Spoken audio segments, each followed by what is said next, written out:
Welcome to Fundamentally Wrong, the Ponies podcast. And that was not funny, you evil hunk of meat. Jim Das, you mean?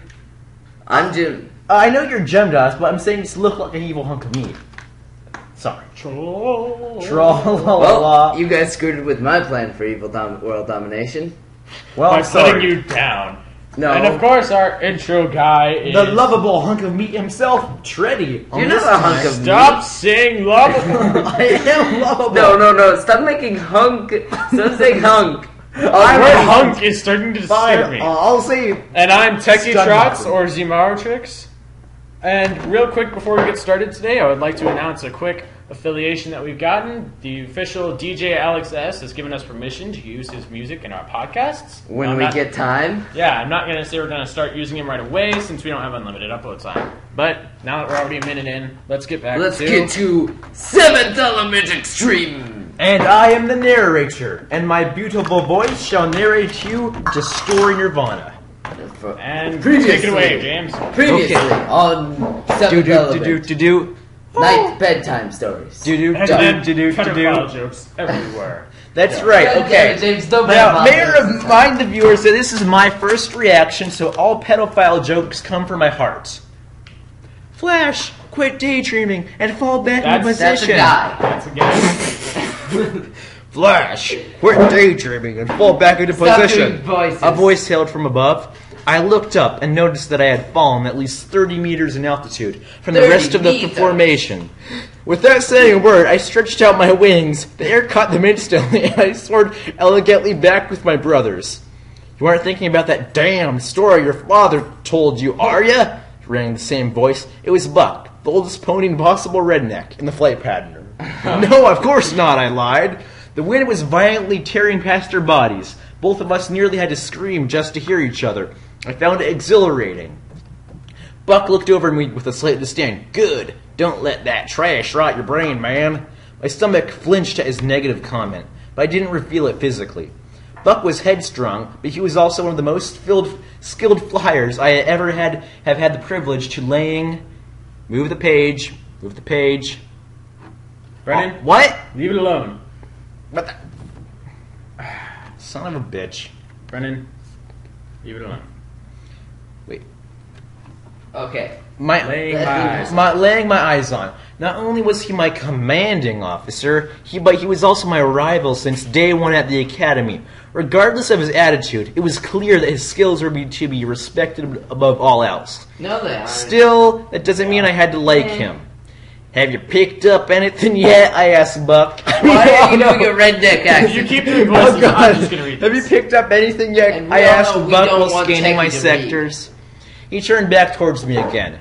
Not at all. This quadrant has been clean since day one. Buck was right. We've been coming out to Sweet Apple Acres for nearly 5 years now, but no signs of disturbances ever crossed our radar. Ever. I remember my father telling me this was where Applejack used to live, one of the 6 legendary ponies. I had never given myself the chance to come out of here, though. Part of me saw the farm as a monument or a symbol. I wanted to leave it untouched for as long as possible, so I could retain a bit of my wonder towards it. The magic of the Hold story on. still existed. Hold on. Did Gemdos just eat an entire pack of Skittles in one bite? Yes. What? Shame. Back on to your the family. Back. Sugar high.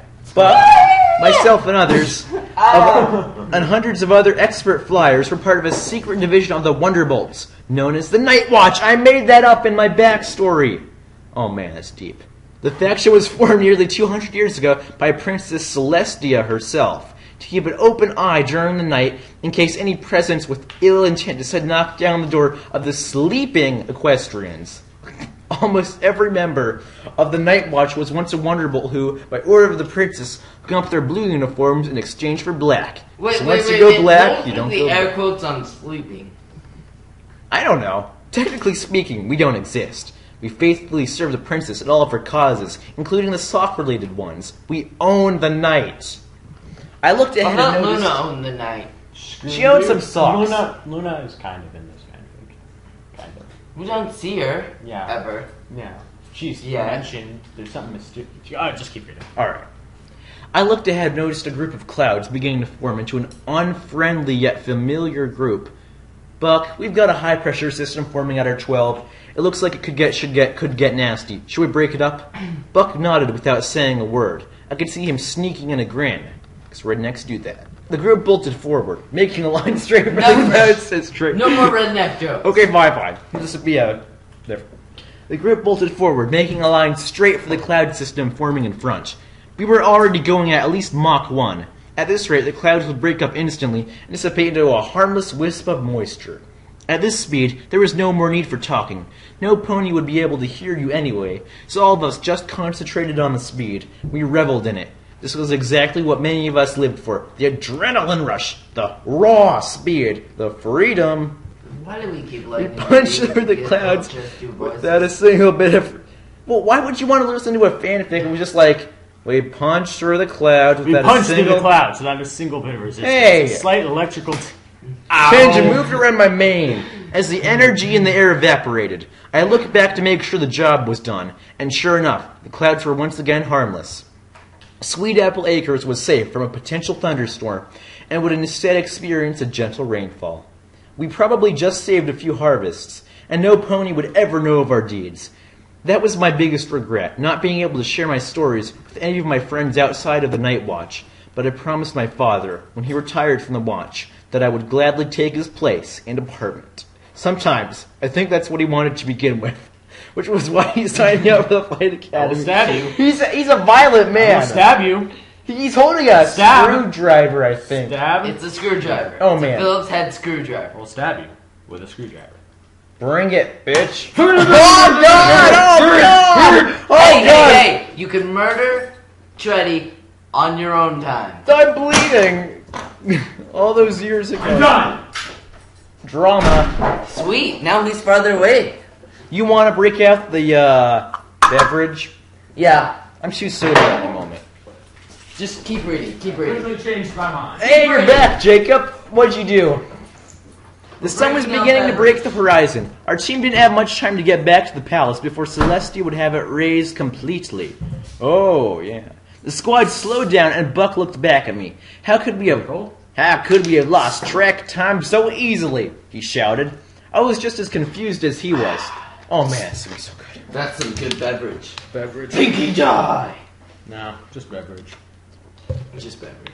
Sipping. My wife complains about it, but I don't care. Continue. Squad slowed down and Buck... I was just as confused as he was. I know, right? We should have at least a few more hours before dawn. What gives, Holmes? Something was off. Buck, God, you see that? The two of us Again broke with off. the drinking of the Skittles. Oh, so good. Why? Twice in 1 week. Oh, man. Buck, you see that? The two of us God. broke off from the rest of the formation and began Sipping rainbow yawing juice. towards the direction of the Totally emitting cannot light. Try that sometime. It's not funny to eat a member of the main cast, okay? Yes, it is. No, it's not. How is it Rain- not funny to be one of the main cast?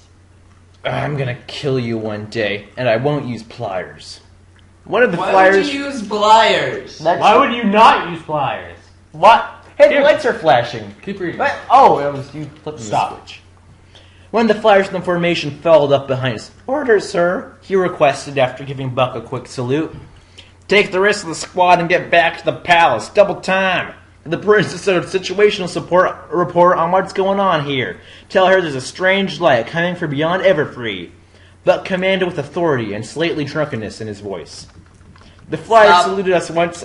Stop adding words.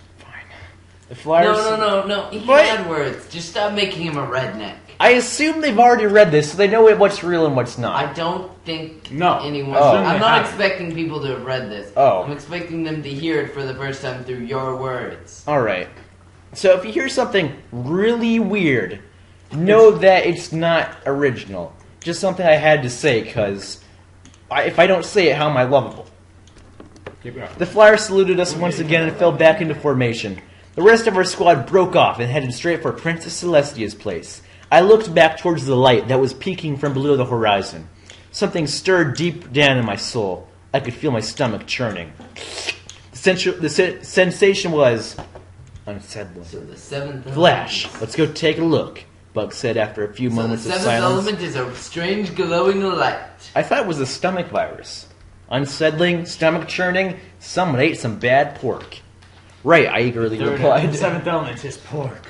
Pork. So Though, you're telling me, when I go out and fight in Minecraft and go kill a pig, I'm killing it and getting the seventh element of harmony. that's right. Continue reading.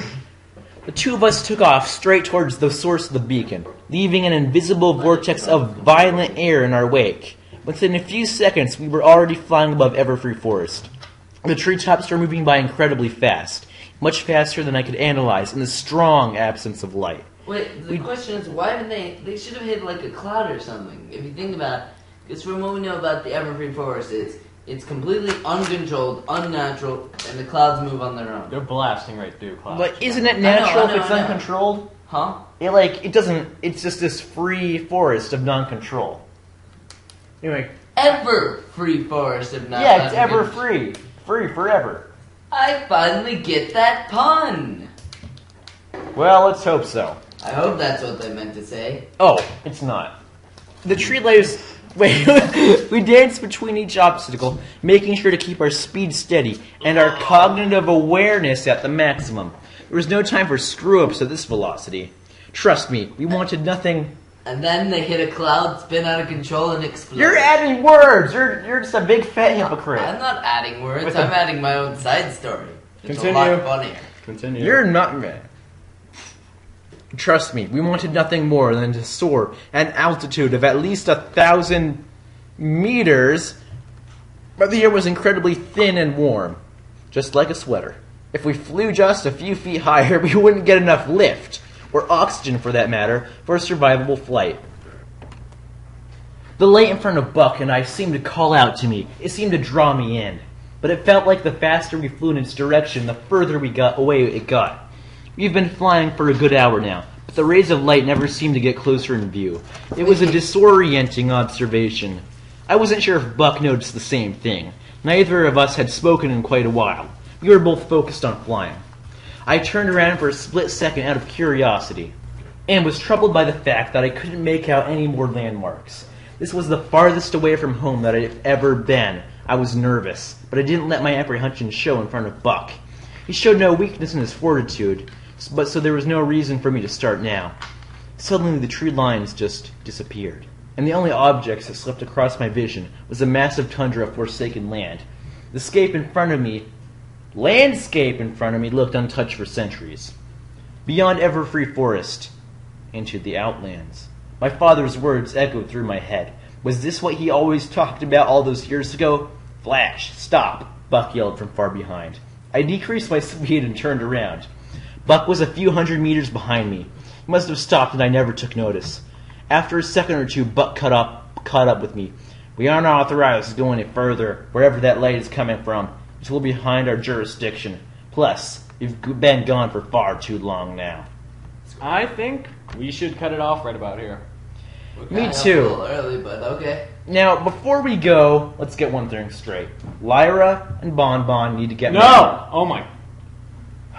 Look. We're cutting that out. No. No, we're gonna get look, it. people need to... No! Okay. Shut up, James. Genheimer. Shut up. Look. Anyway, so thank you for watching. Remember We to will comment hopefully finish up the first chapter of the seventh element next Wednesday. So you all have that to look forward to. Yay! And in case you want to know what I was really talking about, believe. And that's all I have to say. Good night, and before James can say his catchphrase, Happy We're ending the podcast!